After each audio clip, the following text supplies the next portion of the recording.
Greetings, cultivators worldwide. Jordan River here, back at you with more GrowCast, coming to you from the new menu. Today we have Pharmerjohn and Terp Burper on. These are the guys behind Pharmers Phenos. They have available to you some of the most amazing cuts and phenotypes that you can get your hands on when it comes to genetics in 2024. We love these guys. They've worked with us with GrowCast Seed Co. Amazing cultivators, amazing selectors, and they're here to talk about their new menu and taking cuts and tips on having a thriving garden. It's a very good episode. I know you're going to love it. Before we jump into that, though, shout out to AC Infinity. That's right, acinfinity.com, code GrowCast15 to get your savings on the best grow gear that you can get your hands on. My favorite grow tents. They've got lights, fans, pots, scissors, everything you need. It's at acinfinity.com. They've got grow kits. If you need to get started growing, it's the best way to get started, in my opinion. Go grab a 3x3 grow kit or a 4x4 grow kit. Use code GrowCast15 and get that whole setup delivered to your door. Everything you need to get started, it's all there at acinfinity.com. Plus, they've got lots of new and great items like their new spray technology that they've released. They've got a new CloudForge humidifier. Now they have green lights that you can put in your tent that you can use as work lights during your dark period. AC Infinity has it all. Code GrowCast15 at acinfinity.com. That's what you need to do. That's how you get the savings. And grab the best tents in the game, the best fans in the game, and so much more. Thank you to our partners, AC Infinity. All right, let's get into it with Pharmers Phenos. Thank you for listening and enjoy the show. Hello, podcast listeners. You are now listening to GrowCast. I'm your host, Jordan River, and I want to thank you for tuning in again today. Before we get started, as always, I urge you to share this show. Turn a grower onto GrowCast, tell them about the show, or turn someone onto growing. It's the best thing you can do to help us out. Make sure you're following us, subscribed, wherever you listen to us, YouTube, Spotify, all the apps. We're there, and I appreciate you guys so much. GrowCastPodcast.com, of course, for all of the stuff, the seeds, the membership, the classes. It's all there. Huge special thank you to the members. Today, we have two brand new guests. For this show, anyways. If you're a member of the GrowCast community, you've seen both these individuals around the community, helping people out, growing amazing, amazing quality flower, collecting a truly incredible stable of genetics that they are now famous for, as well as helping people out with veggie growing and so much more. I'm excited to have both these guests on today.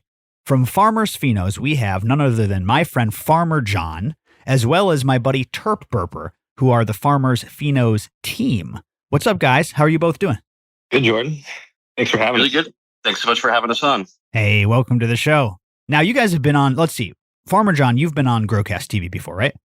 Yes, sir. And then Terp Burper, this is your very first appearance, correct? This is my first appearance. Well, welcome to the show, man. I've been waiting to talk to you guys. Now, if you've been listening to this show for a long time, you know that a lot of the work that Rich does for GrowCast Seed Co., our breeder over at GrowCast Seed Co., Rhizo Rich, has brought up Pharmerjohn's name. Yeah. Well, listen, man, let's be honest. You've been very, very generous with Rich, and I know that goes both ways. But a lot of the stuff that we end up working with and that the community ends up adoring comes from your stable. A lot of the cuts that Rich has worked with in the past have come from you guys. So your reputation definitely precedes you.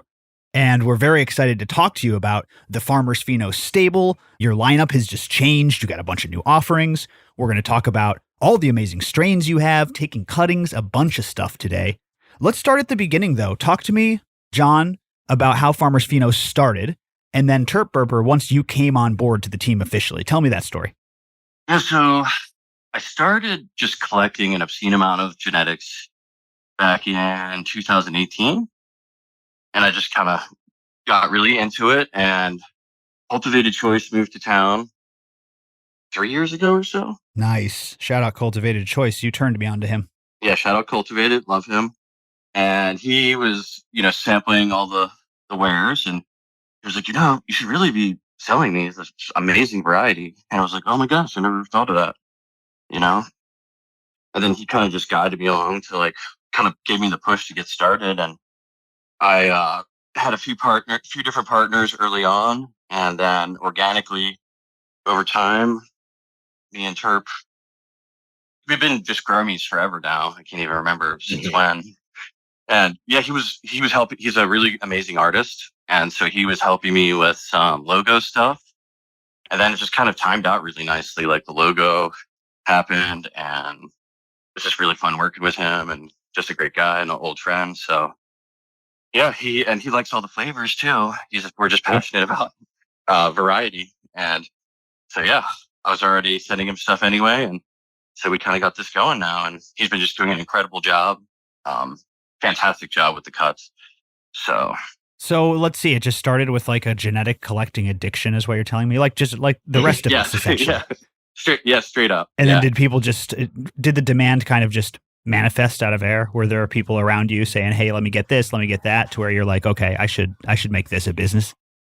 Yeah. I was kind of because I kind of keep to myself a lot. So at first it was just like a little weird for me to like put myself out there a little bit, and then early on I had a website going for a little while, Rocky Mountain Pheno Hunters, and that kind of hit pretty big, and things kind of blew up from there because I was just posting a lot of juicy pictures, for many years, and then I guess when stuff became available, it was kind of exciting for some people. Which I would, I'm the same way. So that's, it's funny seeing you grow over the years, man. I've known you for a little while now, and I've seen this progress, and I'm glad that you were able to put the right team around you. I can tell that Terp Burper is a good fit on the team, and also a talented gardener in your own right, Terp Burper. I have to say, your garden is very, very impressive. And what brought you onto the team, and why were you excited to join Pharmers Phenos? Well, yeah, John and I have been friends for a long time. And I was sort of, helping him with the logo, kind of following what he's doing, the ups and downs, that come with sort of being in business. And I saw the opportunity, and actually my roommate had moved out, so I had an extra room and needed something to help pay the rent. So worked out perfectly. That's nuts. So you just had been talking about this for a while and then jumped in business, and here we go. You guys are doing really well. Pharmers Phenos. Of course, that's PH for both of them. That's PHARMERS, Phenos with a PH, so double PH. That's great, man. That's great to hear. I just had the pleasure of having some of your white truffle. And I gotta say, that is one of my favorite smokes of 2023. I was very, very impressed by it. The way that it came out of your garden was fantastic. And it was the Pharmers Phenos cut of white truffle. Yeah, I appreciate that. So, yeah, it's an interesting one. That strain is super loud, super frosty, super pretty. So it's just a fun one to grow. Yeah, man, that was a fantastic job. Okay, so let's get into it, you guys. Tell me about this new menu. Before we get into all things cuts, just tell me really quickly about how many new strains you're adding and which ones you're most excited about. John, you got that menu in front of you, right? I could try to recite them. But John, he's flowered them all, whereas these are all pretty new to me. I'm flowering some right now, but I'll let John tackle that one because he's grown them all. Yep, sure thing. Yeah, and that's kind of my role in this is I have a natural ambition to collect, and then along with that is the responsibility of growing them all out, vetting them, making sure they're clean, doing HLVD testing. So that's why the new menu, Terp, is just now kind of getting to sample some. And so we have 11 new strains, and we're probably taking one off, actually. So about 10 new strains. And I'll just list them off real quick. Lemon Cherry Gelato, Peanut Butter Breath, Cap Junkie, Straw Mints, Dolce de Uva, Black Maple, Space Guavas, Flamin' Hot Cheetos, Blueberry Sugar, and Super Snow Bunch. Jeez, oh man. And then just at the top of the episode here, really quickly, which one of those new ones are you most excited about getting into people's hands? Honestly, there's one on there that I'm just now flowering out, but it came directly from the breeder who did blackberries, otherwise known as Super Boof, and it's called Blueberry Sugar, and it's a grape cream cake 2.1 times a special pheno of blueberry frosting. And apparently it's just like super crazy loud candied blueberry terps, and it just looks gorgeous. So currently, that's my thing I'm most excited about because I've been looking for a blueberry flavor to kind of fill out my flavor rainbow, and I've been looking for a long time. And like, honestly, all of these are just phenomenal. I wouldn't even have 130 strains in my catalog. They would not be on this flyer if they were not the best of the best. I know that about you. We're going to get into that, Yeah. taking selections and all of that. Yep. I will just say at the top of the episode, though, there is a BOGO for you GrowCast audience members. Buy one, get one off the old menu, free. So mention GrowCast BOGO when you contact Pharmers Phenos on Instagram. Okay, let's get into the specifics, man. I want to talk to you guys about how this all works, about the cut industry, about everything that's happening around the country and beyond. What do you see as some of the major problems when it comes to cuts today? You know, you mentioned HLVD. I'm sure that's something you want to touch on, or you know, the pricing, renaming, you name it. What are the biggest problems in your eyes? We'll start with John in the cutting industry right now. Yeah. I mean, it's a bit of a circus out there, and there's a lot of moving parts and a lot of people doing a lot of things. So first off, it's murky. And, you know, and I hear from a lot of people, they get, you know, there's a lot of scams. You're really putting a lot of trust in kind of faceless organizations or groups to, you know, and hoping that what you get is the real deal. Even well-respected people are serving up straight up cut fish for breakfast. And so that's kind of the biggest, is like, that's why I take all the time to vet these cuts. I take a lot of pride in it. It kind of irks me when I see people when I'm shopping for cuts, because above all, I'm a customer. And so when I'm shopping, it just gets under my skin when people have no idea about the plant that they're selling me for this high price. Yeah, that's true, right? And then there's a bunch of fake scammers for every account out there too. So even if you're talking to the real guy, sometimes you're getting something that you're not paying for, or like you said, ridden with hop latent, right? You pay for the testing for all of yours. Is that something you see a lot, or do you not see it test positive very often? I have never had a positive test in 3 years so far. But you pop from seed though, right? Well, I pop from seed, but I've taken tons of Hive breeder cuts, but I tend not to get them from sources that are less than ideal, I guess you could say. That's still interesting though, that you're taking in breeder cuts and that you haven't popped for HLVD yet. I know, and I've been holding my breath for a long time about it because a lot of my friends have gotten taken down by it, and it's just everywhere. I've also been really careful. Like if a cut doesn't look good or act right, it goes straight in the trash. I don't give it a chance to to redeem itself. No, there's no redemption. Like you get slam dunk Michael Jordan style, like straight up. If it doesn't. Yeah. And I've always been that way. So even before I knew what HLVD was, I was using bleach. You know, so I was just happy that all my protocols were like beneficial over the years, because it may have possibly snuck its way in, but I've always been terribly vigilant about it. So that's awesome. And you were using bleach before it was cool to use bleach, so that might have been fending off the viroid. Yeah, I'm a professional horticulturalist too, so it's just like kind of the process should use in general. Yeah. You know, so that's why I was doing it. I love it, man. That's what we love about you. Thanks. Yeah. And so it just takes a while to do all that. The testing is really tedious and it's expensive and all that stuff. So yeah, everything that we serve up has been tested 1 or 2 times before it even goes out. You know, almost all root sample, a little bit of petiole and leaf. I try to like stress the plants out before I take the samples too, to try and increase the chance of finding something positive. You know what I mean?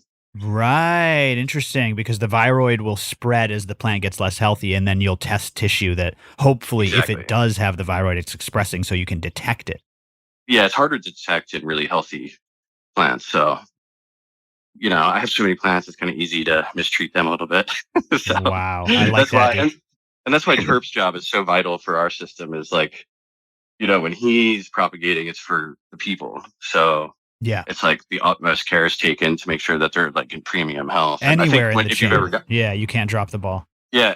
And if you've ever gotten anything from him, you would know, you know, it's incredible. Like, I don't think I could do it as good as him. So that's great, dude. And I do want to get into that. Funny you say that. Terp might have some other things to get into on that too. Yeah, back to this idea of issues in the community. What do you think, Terp Burper? What are some of the biggest problems with cuts? Yeah, I think John touched on probably some of the bigger ones. I think a lot of times, a lot of clones that I've gotten, and I know that friends have gotten and paid for, you get them and they're just like, are they going to live? Are they going to die? You know, and then you spend a couple of weeks at least, you know, sometimes getting them back to a point where you can put them into your tent or your bed or whatever. And a lot of people, you know, you just don't have that kind of time, and maybe you got to throw it in, and it's just not going to perform well. So, and I think it's partly just like knowing how to ship them. And even some of these bigger companies, like they're making mistakes, and the customer pays for it. And maybe they're good and they're going to like send you a new one. I imagine that happens a lot. Yeah. Yeah. No, I can imagine that happens a lot, especially with the way the mail system works too, right? Like, yeah, for that's, sure. That's got to be tough. Oh, that's a whole nother variable. Random variable. Too, and it's so frustrating because you're tracking it, and you're watching it, something that's supposed to be going to New York, and it's like in Florida or vice versa, and it's like but I've been surprised at how healthy some of these have been, even after like a week of being stuck in the mail. It's surprising. Yeah, that's what you need, man. Because sometimes it'll get, like you said, I order stuff and it'll go to Pennsylvania and back across the country before it finds its way to Chicago. So I know how that goes. Yeah. Well, you go to Pharmers Phenos, again, the Instagram page, you'll see all these beautiful pictures, really, really nice shots that you guys have of these amazing buds that, John, I know you hunt through, you take on different breeder cuts, you pop certain packs. The Banana Oreo Blizzard that you just popped from Rhizo Rich, that was an amazing one that you just hunted. Talk to us about that. Oh, yes. That's one of my favorites. Oh, man, it looks beautiful. And that came from one seed, right? I want you to talk about hunting through seeds. John's got a sixth sense with picking seeds. He can intuit which ones are going to be fire. Yeah, I have a unique process, so to speak. Is it witchcraft? Am I going to go into my witchcraft procedure here? I would love to hear it, man. Yeah, I want to hear what your markers are for quality. Yeah, I want to hear it all, dude. How do you pick out that one seed that's going to be the winner after all? Okay, so I have a habit of swimming upstream.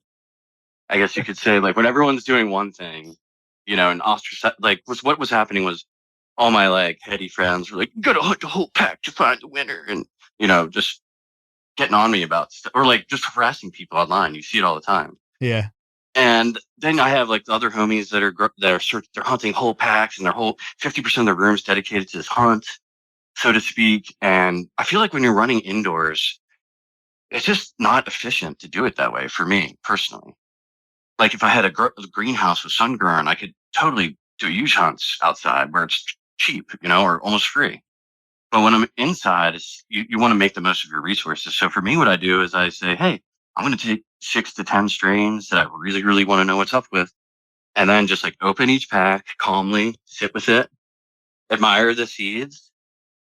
Rhizo makes some of the best seeds around, so they're very fun to admire. Some of his CTS seeds were the biggest I've ever seen in my life. Nice. And you just pick. I just pick the one that calls to me, or 2 or 3, and I keep the hunts pretty small. If they're femmes, I'll just do like 2 or 3 max. Regs 4 to 5, but I keep it low numbers. And for my Banana Oreos Blizzard, I was just like, this is the one. So I just picked my favorite one in the pack, and I got this incredible jaw-dropping pheno that's going to be available soon. Hopefully I'll be getting those over to Terp soon, because I really, really want to share this with everyone. Oh, man. Yeah, I'll probably have a special deal for GrowCast members, since it's birthed from GrowCast Love or something like that. Yeah. But it's just such a cool, it took my banana punch cut and just like enhanced it in every way, shape, and form. Oh, I love that. Because that banana punch was really good. Yeah, it was good. It's stunning. I just found it a little bit annoying growing sometimes, where it was like, it didn't take as much water as other plants, and it was a little more sensitive at times, a little bit more floppy. This one has like just gorgeous sativa-like leaves that throws huge nugs. And it's just like the frostiest plant in the room against all these like hype breeder cuts. Wow, dude, that's nuts. And it's just like bright green, white. I don't know. The effects are much better than the banana punch, I find too. That could be lent from the Oreos, right? The Oreos that you gave us that Rich did so much work with. Yeah, both of the strains were my cuts from me, actually. There you go, man. Right back at you. And my crazy love affair with Oreos. So yeah, it has much more Oreos, like really nice effect that I enjoy quite a bit. And yeah. Let me ask you on that then. Like, how do you differentiate between, like you said, you have 150 strains. I'm sure there's so many good ones in there, right? Like, how do you differentiate between good and great? How do you get it down to 10 new ones on the menu? What are the markers that we're not being critical of enough that you are? You understand what I'm saying? Yeah, totally. Yeah, I kind of skipped over that whole selection part. But yeah, so for me, it's just so many things. But Yeah. it's just what I think is the winner doesn't mean everyone's going to think it's the winner. What someone else thinks is the winner is not for me most of the time, I find. So for me, I just try to just feel the plant if it's easy to grow, because basically our target audience and people I want to connect with are people like me, people like Terp, like all of us. We're just overgrow the nation, and I want everyone to have the diggity dank. I want it to be able to be grown in multiple environments by multiple skill levels. So like ease of growth is huge, vigor. Like kind of Mac 1 vigor is a little too slow for me. It gets kind of annoying. So a lot of our strains are extremely vigorous. You'll find they're probably super heady. So I think that that's one that people can overlook. Like, do you find yourself kicking plants out over things like vigor and feeding patterns and things that aren't so related 100%. to quality? Okay, that makes sense to me. Like, they're probably all super, well, let's say like most of them are super quality, and then you probably weed out based on other stuff, like you're saying. Yeah, you keep up with the gang, they're gone. They call it the dog jam. Yeah, it's a little bit of hype plays into it too. Like we are trying to get rid of them. So yeah, we want people to want them. What's washing? To an extent, a lot of people buying cuts are washing them. Because they want that whole room or that whole table or that whole bed or whatever of the same thing, and they want that guaranteed outcome. True, they want a good return. For sure, yeah. Because it's a lot of money you invest into every grow, and if you're doing it for income and not just for the head, you need to make sure that it's going to turn out like you expect. That's a good point. And you can go through a whole run and a hunt just to wash something and then find out that it returns low numbers. And it's like such a disappointment. For sure. On that note, what are your best washers that you have on your menu right now, new or old? Let me pull it up. So Dolce de Uva straight up. Yeah, I'm going to start with that one. That's a monster washer. All right, tell me about that one, John. What's that one smell and taste like? That one's kind of got like a sweet tart candy gas thing going on. It's extremely vigorous and grows very tall and stretches out pretty. Correct me if I'm wrong, but it's grape cream cake, right? And it's just it's a special selected pheno by Bloom of grape cream cake for washing, and it makes extremely good hash. Like it's white no matter how long you take it. Wow. And it's heavy. It's heavy too. It's not just some lightweight candy. It fucks. Wow. Yeah. That sounds great. I love those candy terps. You guys had a straw candy that I really enjoyed. That's a legend. Yeah, that's my selection too. Mm-hmm. Yeah. It hits hard too. It's I was going to say it hits harder than a lot of the sweet strains. A lot of times when something is sweet, it's almost an instant indicator to me that it's not going to be as potent and like break through my tolerance as much as something that's like funkier, gassier, or chemier on average. That's exactly what I was alluding to. Yeah, but there are exceptions, and that straw candy is one of them, where it's sweet and then you just get roasted off of it. So yeah, it's surprising every time for some reason. Yeah. And it's a fast finisher too, I would say. Another thing I particularly look for, because I kind of stopped just shopping for me. I want something for everyone. So I have like plants that are really good for tents growing. I have plants that are really good for like outdoor growing. I have plants that are really good for, tall ceilings like mine, is what I specialize in specifically and really enjoy personally.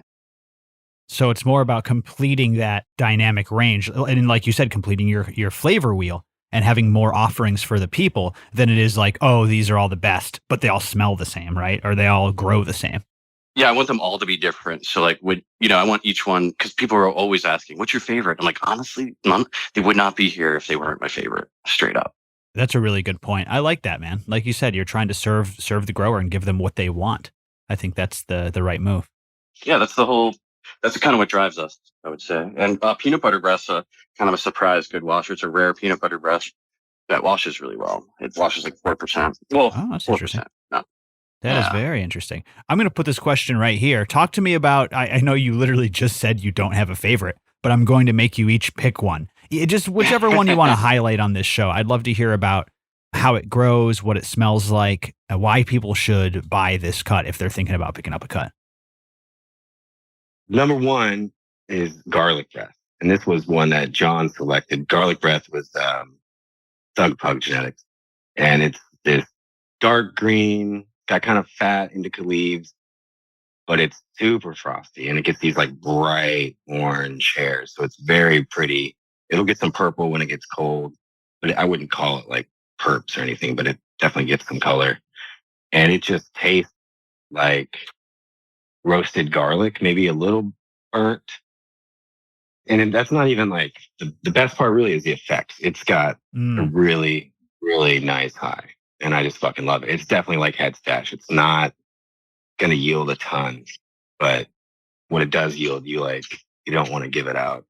I've had those garlic terps before, more raw garlic in the case of trying to remember the strain, but people on the show will remember. I said the same thing, man. Something about those garlic profiles, they just get you stoned to the bone every time. Yeah. And also very medicinal, I've found, those terpenes. We agree. Mm-hmm. I believe it. Yeah. It's one of my favorite highs. It's definitely, I'd say, my favorite strain. And then my second is the peach maraschino. I won't even say that I selected it because John did his magic and picked a seed and sent it to me.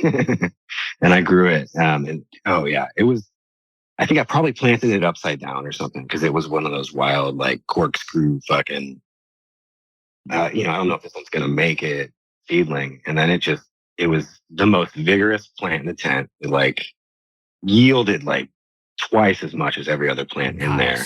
And it wasn't super peachy. It has some peach notes, but it's like this gassy kind of old school taste with a little bit of sweetness kind of on the back end. And the high is just great. It's like super uplifting. It gets you stoned, but you can still do stuff or not. That peach maraschino I love, man. Really, really impressive. And you're right, not super forward on the peach, but gassy, tart cherry, and like a little bit sour from the cherry. Yeah, and that might be like the kind of old school taste that I'm kind of touching on there. But it's like, it's green bud, it's nothing. It gets maybe a tiny bit purple, but it's like this bright green, frosty bud. So I like it. Great answers. That peach maraschino is one of my favorites as well. John, favorite out of the lineup that you'd like to highlight on the show? I'm going to have to go 3. I'm serious. All right, we'll go. It's just how it is. Okay, so I've usually slept on one that I don't think gets enough play at all. It's one of Miles from Reach It Tastes Good's favorite strains, and he's not a citrus guy, mind you. But Super Snow Brunch is a really special plant. It's a little bit more finicky, so I hesitated to release it, but I just really want everyone to have it because it's kind of like a trop cookie that's not the artificial orange, but more of a zesty, fresh sliced orange or citrus. And it's not even necessarily orange. It's almost grapefruity. Yeah. It's really potent too for being a citrus. It's got, how like trop cookies, you smoke it and you're like, did I get high? Or purple punch list. A lot of citruses like that for me, man. Yeah, and so this one really kicks you in your ass, but it's still you're still okay, you can still smoke in the morning and be good, but you're high as hell, and it's got more of a ripe fermented kind of citrus than the artificial orange. That one was great. It's really unique in that way. And a member actually many years ago, Duppy, he had mailed me some seeds because I was desperate for a Super Snow Dog cross, and I told him about this breeder, and then so he sent me the seeds and. To honor him, I popped him right away and selected this one out of 4 and got 2 males, 2 females. And the 2 females are totally different. One was like an orange muffin and this one's that ripe citrus. So that, and I really have a thing for that Flamin' Hot Cheetos. Kind of got a sour cat piss. Okay, tell me about this. Yeah, we've talked about it a little bit off air. Flamin' Hot Cheetos, what is the lineage? What does it smell like? I believe that is cheetah piss times that makes white sense. runts or... Yes, I think runts times cheetah piss or something like that. I don't think a lot of people are working cheetah piss right now, so that's cool to see that back in a modern cross. It's just got a little bit of that really tasty sour in it, and it's just really, really delicious. You kind of pucker your mouth when you smoke it. I just really found myself going back to that one. Sour is underrated for sure. What's that one look like, the Flamin' Hot Cheetos? Good. It's a little bit stouter of a plant. I didn't crush it on my first run with it, but I'm really crushing it on my second one with it because it was just a little behind. Terp was talking about how stuff doesn't line up sometimes. So yeah. And then I think Cap Junkie is underrated and not talked about enough. That Cap Junkie tasted great. I remember the flavor coming through on that one. One of my favorites in the flavor category. Yeah, it's medicinal. It's easy as hell to grow. It's faster growing than Mac. Really gorgeous. I think the terps are better than Mac 1. And it's just easy, stable, great 10 plant. Everyone seems to really enjoy it. So, all right. Well, I got you to narrow it down to 3. That's not bad. Yeah. So there. Yeah. Sorry to disappoint. No, that's good. That Cap Junkie was very memorable. I was lucky enough to taste a bunch of these in a bit of a smorgasbord out in Colorado in 22, I believe. And man, there's a lot that I remember. I remember the Super Snow Brunch. I remember the Cap Junkie quite well, actually. I spent a lot of time with that Cap Junkie. Amazing on the flavor, by the way. But there was one. I don't know if this one's available, so I'm going to hype one that might be off menu. I hope to God that you still have it. But you know what I'm going to say, man. The one that checked all the boxes for me and was in a class by itself as far as effect was the LA Kush. Yeah, LA Kush. Yep, I still have it. You got it. So sour, so strong. Yeah. It tasted like old school weed to me. And it even looked a little more old school. Like, don't get me wrong, it's still covered in frost, but just like big, fat, chunky green bud from like old school Humboldt County. And man, they're heavy too. So they're heavy nugs. Good. Just got me so baked.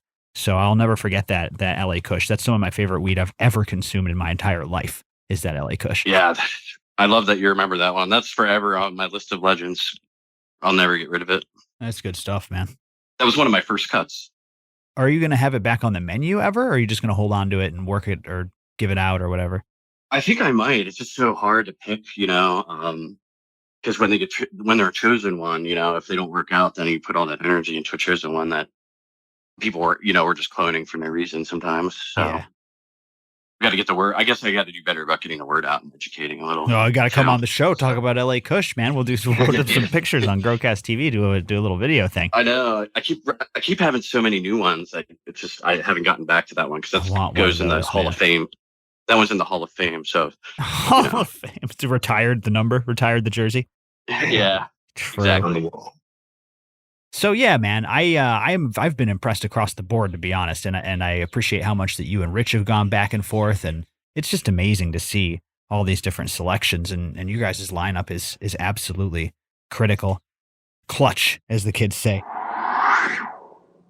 Let's give a quick shout out to the Bubblehive up in Loves Park, Illinois. We are so grateful to have the Bubblehive hosting us for our Cultivators Cup 2024, and they need to be your go-to stop for CBD, for amazing glass, and so much more. It's up at 7100 North Alpine Road in Loves Park, Illinois. That's up there by Rockford, and you can go check it out. Tell them that we sent you here from GrowCast. We appreciate the Bubblehive so much for supporting community and for hosting our various events, and we cannot thank them enough. They've got an incredible selection of glass up there. You could look around there for hours just checking out all the stuff they have there. And then, like I said, stay tuned. We got the Cultivators Cup. It's already sold out, everybody. Thank you so much for your support. Shout out to the Bubblehive. Support small businesses. They're up there in Loves Park, Illinois. Got an amazing selection of glass. All your CBD needs. If you need it, they've got it up at the Bubblehive. And one more time, big thank you to the whole team over there for hosting us. 7100 North Alpine Road, Loves Park, the Bubblehive. I'll see you there, everybody. Stay tuned for some more events and in collaboration with the Bubblehive.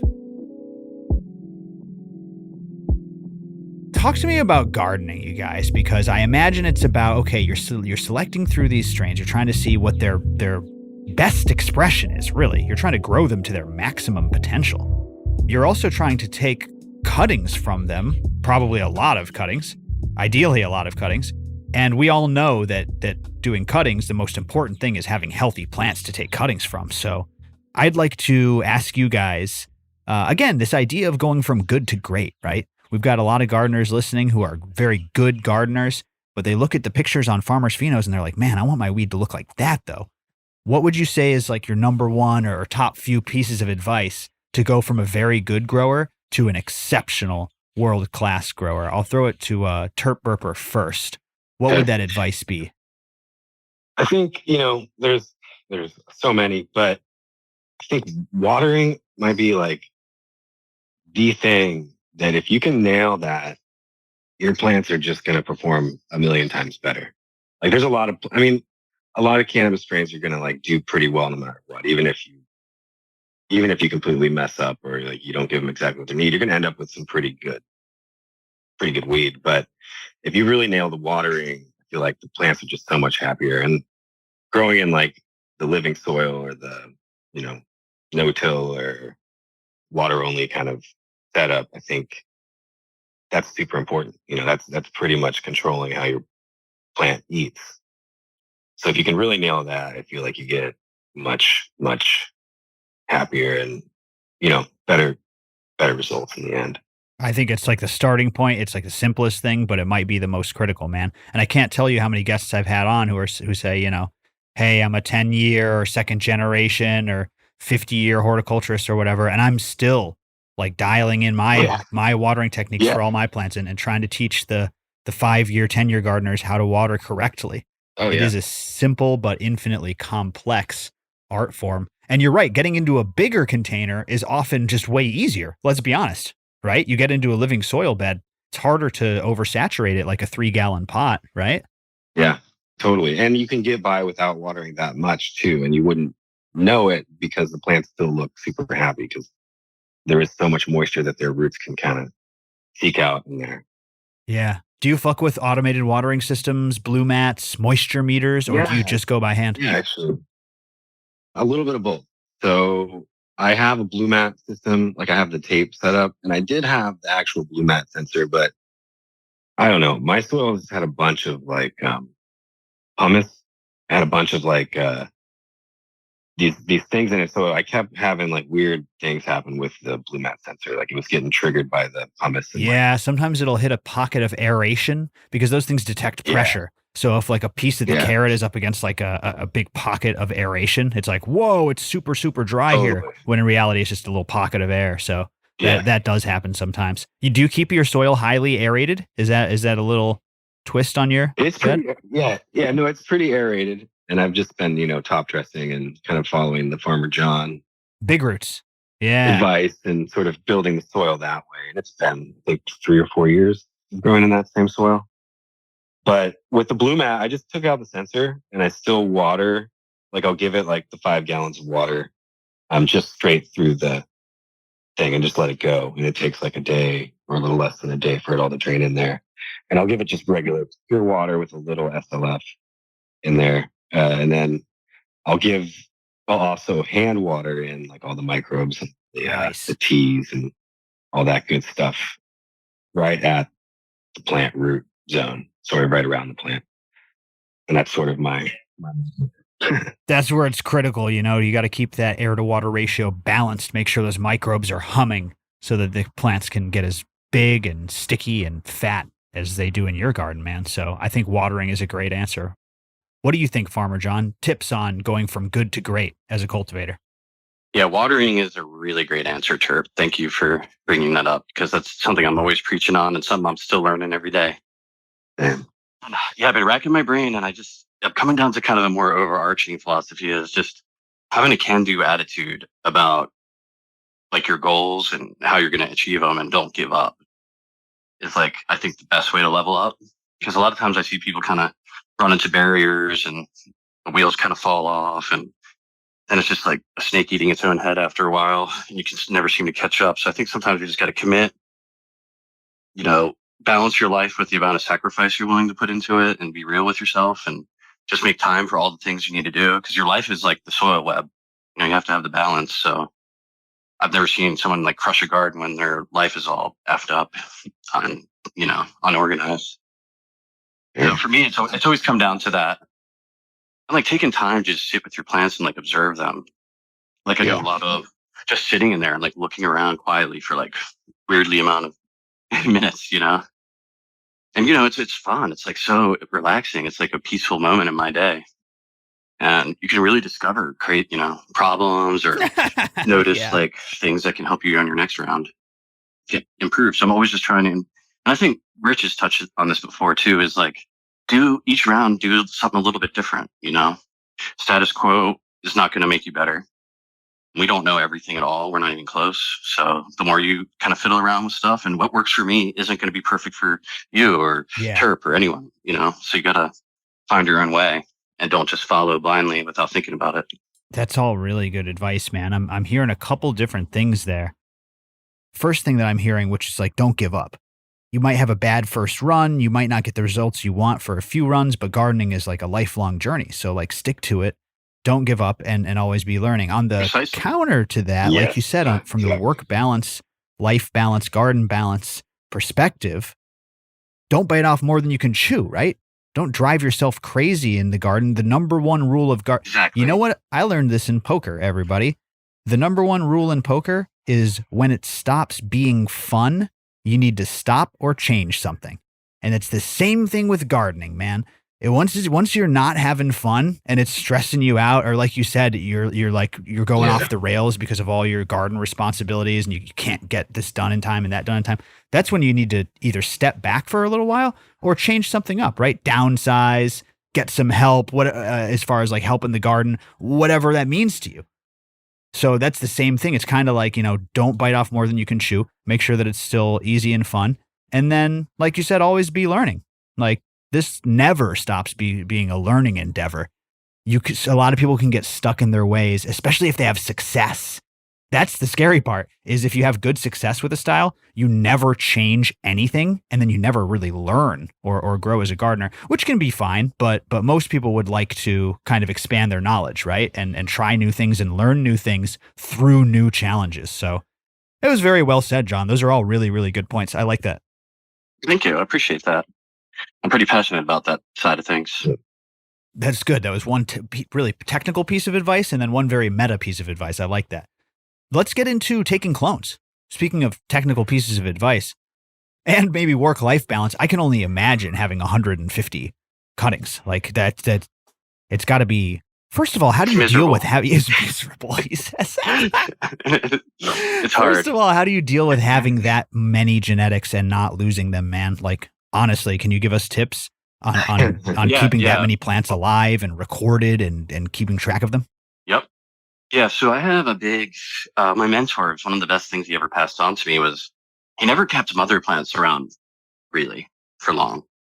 So I keep just a rotation. So basically I'll just take a cut of a cut of a cut for eternity. And honestly, they get better over time. If you have a healthy system, like my oldest cuts just root in like 6 days and I don't even have to look at them. They're just growing, but the new ones it's always like a struggle acclimating the salt babies into the crew. So you don't mother until you have to take a bunch of cuts to ship them. The ones that you have on standby, you're keeping those small and then resetting them when they get to a certain size?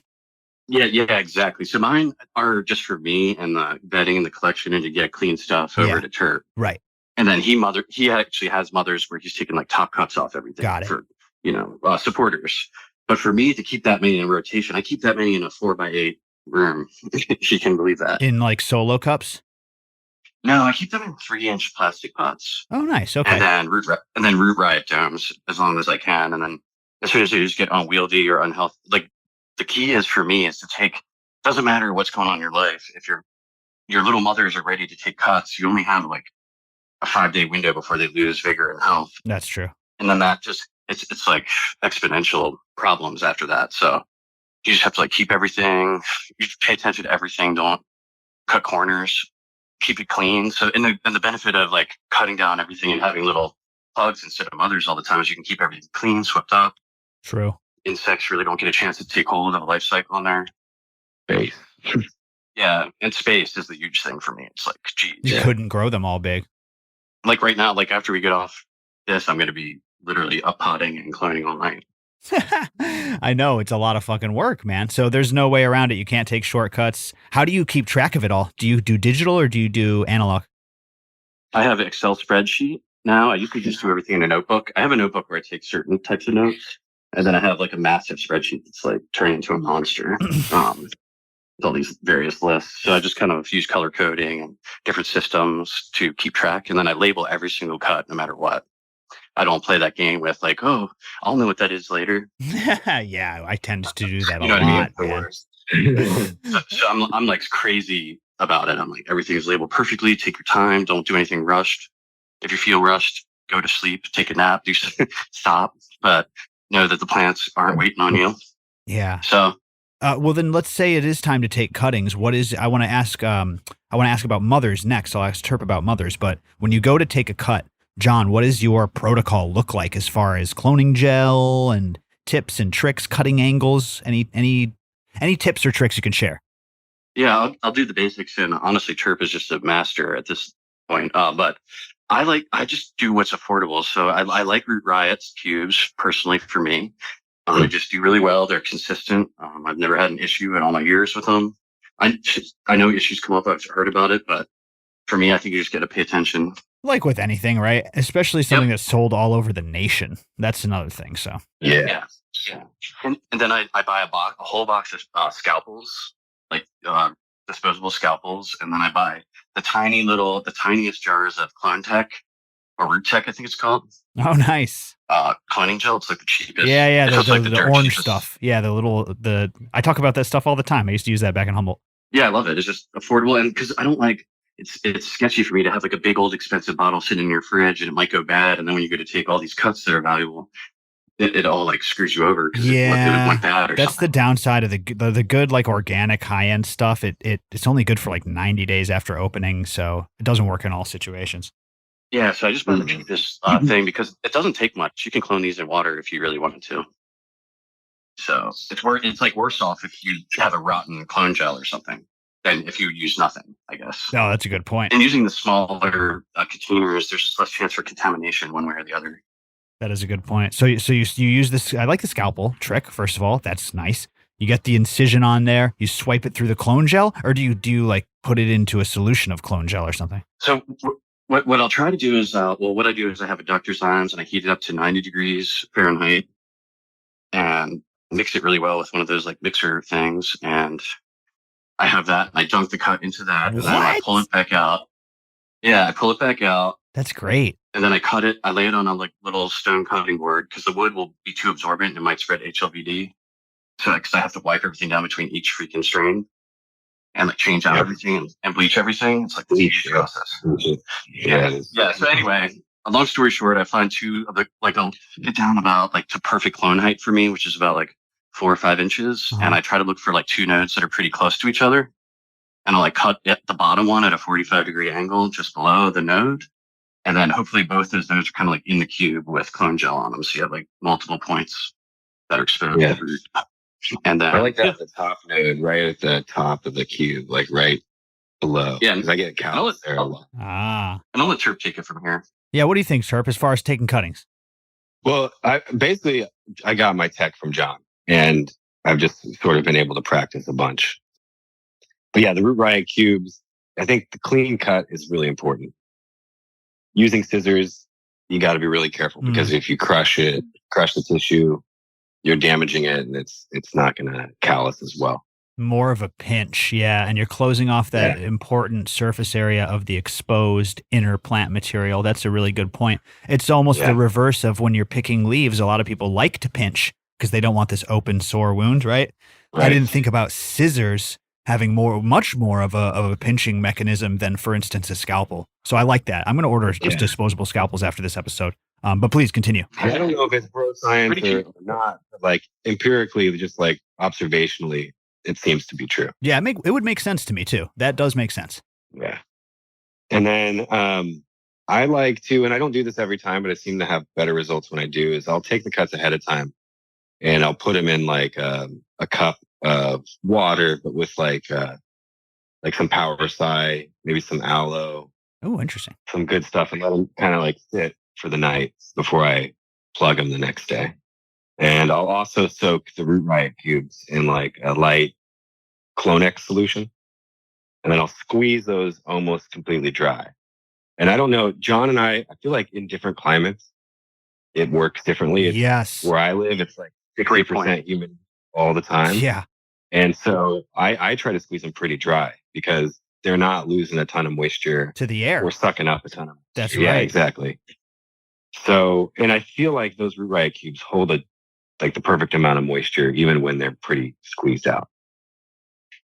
And yeah, I try to have that node, like the top node, right at the top there. Cause sometimes I'll like bust a Root Riot cube open if I'm not seeing rooting. And more often than not, there's no callus at that bottom cut. But I'll see huge callus, both on the bottom and the top, right at that top node, like right at the top of the cube. And it seems when I do that, I seem to have a much better success rate. So I don't know. That's just observational. And then after John uses the Root Tech. I use the Clonex gel. It's like the purple stuff. I get a big ass thing of it and I split it into little jars, one for each strain, because I like to dip it and I don't want to cross contaminate. So, and yeah, you got to switch out everything in between, like John's saying, like wipe it all down with bleach water before you take your next cut. You switch out your blade. And I have the powdered stuff too. And so I will dip it in the gel and then I will twist it into the powder and then I'll put it in there. Double trouble. And it's actually, and it leaves this little white kind of like loop at the top. And it's a signal to me, like if I've watered it yet, like after, like later down the line. I see, because it'll be gone when the water hits it. Exactly. It drains down into that hole. So I feel like it's adding more rooting hormone, sort of like a second. Yo, that's not a bad idea though, to have that on the top and it's just a helpful little indicator. I know exactly what you mean. That's going to be gone the next time you water. So you know if they've gotten their first watering. That's funny. For sure. And you learn the like darkness of those cubes and like how wet they are based on that color. Because you don't know and you really don't want them too wet. I feel like that's the killer of most clones. They're not getting enough oxygen. I agree. And they just rot. And so they don't callus. So that's another reason why I like to squeeze them pretty dry. And then I put them in the dome. I have like the regular tray. I get those little green trays too, not with the cells, but just the tray. And then I put the cell in that and it keeps it a little bit off the bottom of the big tray. Yeah. And I can lift the whole thing out and kind of check the bottom for roots because you don't want to be popping those things out and checking for roots all the time. That's a huge tip right there. Yeah, be patient. Yeah, that's a good point. That's why they make the slatted inserts that you're talking about, right? So you can lift it up and look underneath. Because if you water those plugs in the holders and then you have to pull them out, they break apart, dude. I'm grabbing like a butter knife to try to pry out the happened plug. To me a million times. You know what I'm talking about? And the thing splits in half. Yeah, totally. So the slatted inserts are nice. For sure. And when they get super rooted, I mean, they are kind of hard to pop out. So you really do want to use a knife or something. You don't want to try to pull from the stem because, they'll be real tight in there. And I like them when you pop them out and that whole cube is just like root. And they ship. Yeah. They might or may not ship better when they have a bunch of roots because I feel like sometimes you're going to get some damage to those roots shipping them. So the more roots, there's a lot to that. If you lose a few, no big deal because you got like thousands. I think just in general, I've been guilty of this, but people don't leave their cuttings in for long enough. Like I see one little root poking out of the bottom, the like first little root hair, and I'm like, well, she's ready to throw into the next pot. when I could probably wait 48 to 72 hours. And maybe it's better, than throwing it into a bigger medium and then overwatering and inhibiting that root that just busted out. Exactly. Yeah, if you have the time, and the beautiful thing about us is like, you don't have to worry about that. You're going to get a clone that's just ready to rock. So, it's helpful. Another benefit of Pharmers Phenos. Well, dude, doing tried and true cuts, I would just like to touch on this for a second. Yeah. Doing tried and true cuts is a really great way really for beginners and for experienced growers. I hear it all the time. You know what I mean? Like when you're popping a seed, first of all, yes, you do get the like magical experience of hunting and its true randomness, but you also get everything that comes along with that. Like, any strain can intersex out of any cross. And if you're growing from a tried and true cut that's been stressed in a variety of environments and you know that it's more resistant to that intersex, that could be very desirable for somebody as opposed to just growing from a cut. For sure. Not knowing the terpene profile, not knowing the medicinal effects, all of these things. They're both interesting ways to grow, but I feel that like growing from tried and true cuts is often the better strategy in a lot of ways, totally. I feel. Especially for beginners, but really for everybody. Even if it's just for medicine, you might not have the space to test out a whole pack, and like that's all you're getting in that one seed that you popped is like boof, or it's like super hermy or or whatever, that's time of yours. It's valuable that you just lost. So, to me, paying, $150 or whatever, for a guaranteed harvest, is pretty valuable. In the long run, that's going to pay for itself as compared to the time that you might spend hunting for something similar. In a lot of people's cases. Yeah, and these, and John's like, tested all these. Like these are, these are excellent phenos. These are really good selections. So we stand behind that and the quality that you're going to get. I love that, man. For sure. Well, you mentioned keeping these cuttings alive in circumstances where they're going to be in a box for a long time. I'm about to ship a banana cutting. I'm looking at like a mini little patch of banana trees out here in the backyard for broadcasting here from the islands of Hawaii. And there's some younglings back there. You're supposed to cut them out, I guess, to make the bigger banana trees yield better. You're supposed to cut out the seedlings from the growth. Yeah. And one of my friends was like, I want that cutting. So I got to figure out how to keep this thing alive in the mail, Yeah, we need to talk later. I might want a banana cutting too. Yeah, I got you, bro. I'm looking at, probably 4 or 5 younglings that need to go. Okay. Now, this is going to be a little bit bigger than, listen, you can take cuttings from all sorts of plants too. For sure. The one that we're all growing, it really does root quite easily, I feel, compared to John, you tell me, is that the case? Is it hard? I imagine it's harder to take cuttings of a fucking orchid, but am I wrong about that? Well, yeah, orchid has always been a mystery to me and I love them so much. So I can't really speak on orchids per se, but I do take cuttings of a massive amount of variety, like probably thousands of different varieties every year. And honestly, and you see, for us, there's the rooting hormone that's weaker and then a stronger one. So woody stuff with thicker stems, it's kind of a rule. Typically use the stronger rooting hormone. Interesting. What is that? I know we're all using the indole 3 butyric acid. What's the one you use for woodier stuff? Yeah, it's just, I don't know the exact formula. Or is it a stronger concentration, maybe? Yeah, it's just a stronger formulation, of the same rooting hormone. Interesting. Yeah. I don't really know the actual hormone that we're using specifically. But that's it's harder to do the ones that you, like you said, are really twiggy and sticky and woody.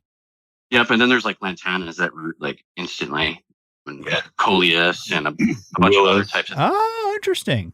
Yeah, succulents, you can just break them apart and throw them on the ground and they're rooting. Right. Cactuses can too. So cannabis is kind of in the middle then. Yeah, it's a pretty easy one for the most part. But each strain, I have trouble strains all the time. LA Kush, for example, is traditionally just takes for freaking ever for me. Yeah, cultivar dependent. Pain in the butt, so there's variation. That makes sense. That would be highly cultivar dependent. Okay, cool. That's good stuff. What about keeping them alive in a box for who knows how the F long? Yeah, well, getting plants in the mail myself, a big mistake that I've seen is that the roots are too wet. And being in the mail in the dark for 4 days or whatever, they're not really respiring too much. They're not photosynthesizing. They're not sucking up any water. So your roots are just kind of suffocating. Rotting. I'm thinking this thing's going to have to last a while. Let me pour a lot of water on there. But that's actually shooting yourself in the foot. You're doing yourself more harm than good. That's great advice. Yeah, that's huge, paramount. I think that's one of the top ones. That, and I think having a package that secures it correctly, because I've gotten them before and the cuttings bounced around in there and it's bent and it's broken, and it's fuck, and you got to call the person and let them know. And it's always fun. Yeah.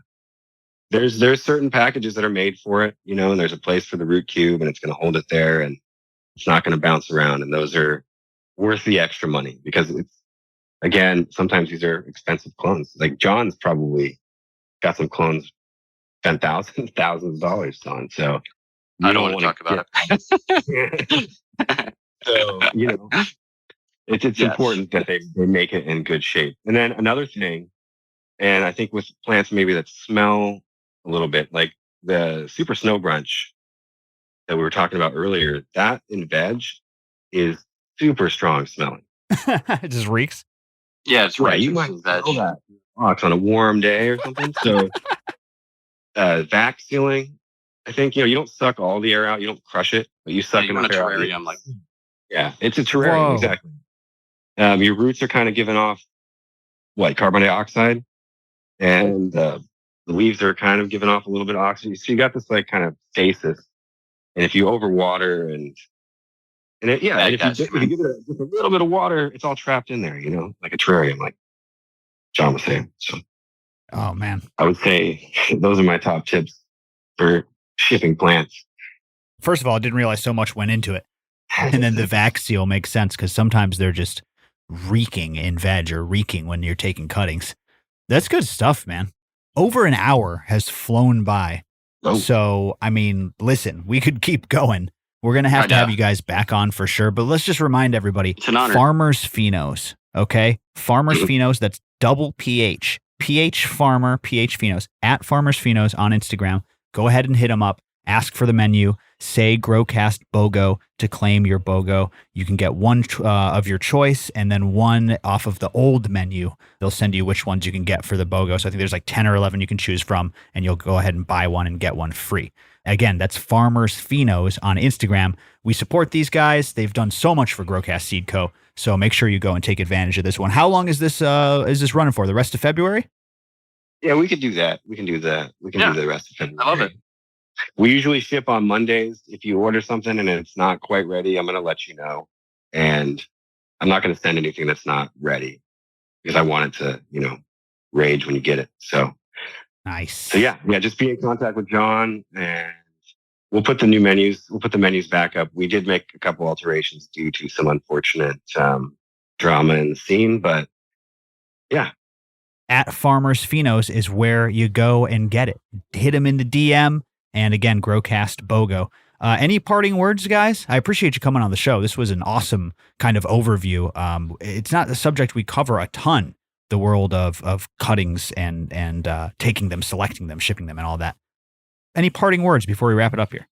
No, just thanks for having us on. This is we enjoy talking about this stuff, and we want people to succeed. Most of all, when you're shipping clones and taking cuttings, and everybody's conditions are different too. So I think people need to just remember that what works for John or I might not work for you, and that's okay. Just keep trying. I love it, man. Well, thank you for coming on the show. This is a dope episode. John, what do you got, buddy? Where can people find you, and any parting words here? Yeah, first off, I appreciate you so much as a friend, as a podcast. It's my favorite podcast, and it's an honor to be on here. Man. So thank you. And, to all the Gurmies out there, never give up. Enjoy yourself. Find peace in it. And, always hit me up. I love talking about growing, and Pharmers Phenos, at Pharmers Phenos. It's not just about selling you cuts. We love having relationships with people. That's pretty much what we're built on at this point. So it's kind of a big family, and I just really appreciate everyone. Oh, we appreciate you, man. Terp Burper, where can people find you on Instagram? At Terp Burper. I think it's Terp_Burper. Pretty sure. Yes. But it's a little mushroom dude hitting a bong. So that's how you'll know it's me. It's my little. That's how you'll know for sure it's me. Yeah. Again, guys, go take advantage of that BOGO, and you won't regret it, man. I enjoyed every single one of those cultivars from their lineup. I hope you learned something today. Maybe you picked up some new tips on cloning, or the next time you're going to mail somebody a new exotic banana plant. Who knows? We sure love to hear what makes them tick and how they select quality from a hunt, because you see their page and it's just all quality, folks. So go enjoy. I hope you learned something today, and thank you so much for tuning in, everybody. That's it for GrowCast Podcast. This is Pharmerjohn, Jordan River, and Terp Burper, all signing off, saying be safe and grow smarter. Bye-bye, everyone. That's all. Thank you for listening, everybody. I appreciate you for tuning in. Make sure to go to growcastpodcast.com. There you'll find everything, the seeds, the membership, the events. It's all there. I appreciate you tuning in. We've got a whole month we're celebrating. That's right. Cookie Truffle Shuffle. We did a special little discount for the green listers only. growcastpodcast.com/list. It's back, everybody. But there's a coupon code that's going out to the green listers, Cookie Truffle Shuffle. It's one of our most amazing strains. $5 this month off for members and green listers. So We're very, very proud of this cross by Rhizo Rich. It's going to sell out soon. You can find it at growcastpodcast.com. The Cookie Truffle Shuffle coming out gassy and creamy and sweet and funky. And it's very, very easy to grow. Fantastic strain. So consider picking it up. Make sure you're signed up for the green list, especially if you're not a member. growcastpodcast.com/list. And I'll see you all on the next episode. Thank you so much. Be safe, everybody. Bye-bye.